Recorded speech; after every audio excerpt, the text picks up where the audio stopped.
नमस्कार, आप देख रहे हैं भारत एक्सप्रेस और मैं हूं आपके साथ आनंद विजय सिंह। बीजेपी ने अपने स्टॉलवर्ट्स को इस बार विधानसभा के चुनाव में बतौर उम्मीदवार उतारा है।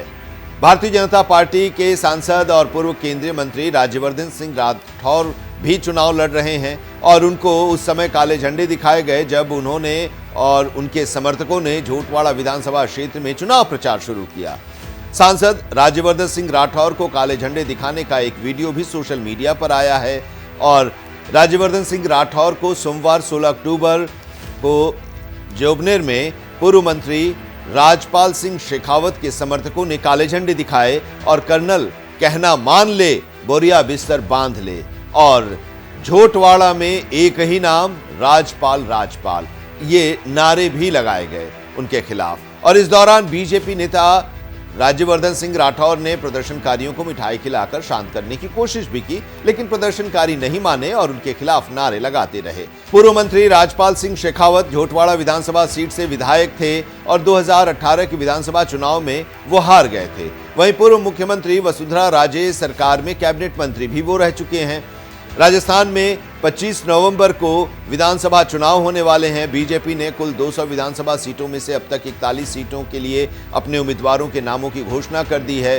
पार्टी ने झोटवाड़ा विधानसभा सीट से जयपुर ग्रामीण से सांसद राज्यवर्धन सिंह राठौर को चुनाव मैदान में उतारा है। राठौर ने यहां वैशाली नगर इलाके में झारखंड महादेव मंदिर से अपने अभियान की शुरुआत करते हुए लोगों को उनकी सेवा करने का आश्वासन दिया और राठौर ने अपना चुनाव प्रचार अभियान शुरू करने के बाद मीडिया से बातचीत की और कहा कि मैं अपनी आखिरी सांस तक निर्वाचन क्षेत्र की सेवा करूंगा। ये एक सेना के अधिकारी, एक ओलंपियन और प्रधानमंत्री नरेंद्र मोदी की टीम की एक सदस्य की प्रतिज्ञा है। राजस्थान मेरी मातृभूमि है और अब यह मेरी कर्मभूमि भी है। तो पिछले 5 साल से जिस सरकार के पास जिम्मेदारी थी, राजस्थान की कांग्रेस की सरकार के पास जो जिम्मेदारी थी, ये कनाल का प्रोजेक्ट तो उसी समय तैयार हो गया था। डीपीआर भी बन गई थी, 50,000 करोड़ का प्रोजेक्ट तैयार भी हो गया था। केंद्र और राज्य सरकार का जो कंट्रीब्यूशन था वो भी तय हो गया था। लेकिन 5 साल तक ये उसके ऊपर बैठे रहे क्योंकि इनको राजनीति करनी थी, इनको ये पैसा नहीं खर्च करना था, इनको ये काम ही नहीं करवाना था। और अब जिस तरह से ये करते हैं कि हम ओपीएस लेकर आ रहे हैं, ये ओपीएस के जो ब्रांड एम्बेसडर थी पोस्टर के ऊपर, मेरे ख्याल से राजकुमारी जैन, उन्हीं का वीडियो आ गया कि ये मेरी ही पेंशन नहीं दे रहे, ये ओपीएस क्या लाएंगे। ये जिस तरह से बड़े बड़े अपने नारे देते हैं कि हम बिजली माफ कर देंगे, वो बिजली आनी ही बंद हो गई, बिजली उत्पादन ही नहीं हो रहा। ये कह रहे हैं कि हम आपको गैस के सिलेंडर देंगे, प्रधानमंत्री मोदी जी कम कर रहे हैं। तो ये बड़े बड़े घोषणा ही करते हैं, ये और कुछ नहीं करते इन्होंने। और 5 साल में करा ही क्या यहां पर, केवल घोषणा करो और भाग जाओ वहां से। अब आपने वो भी सुना था कि जब 2 घंटे बचे थे आचार संहिता को लगने के लिए तो बोलते हैं जनगणना करवाएंगे। तो घोषणा के अलावा इन्होंने करा क्या, और वही अब कर रहे हैं।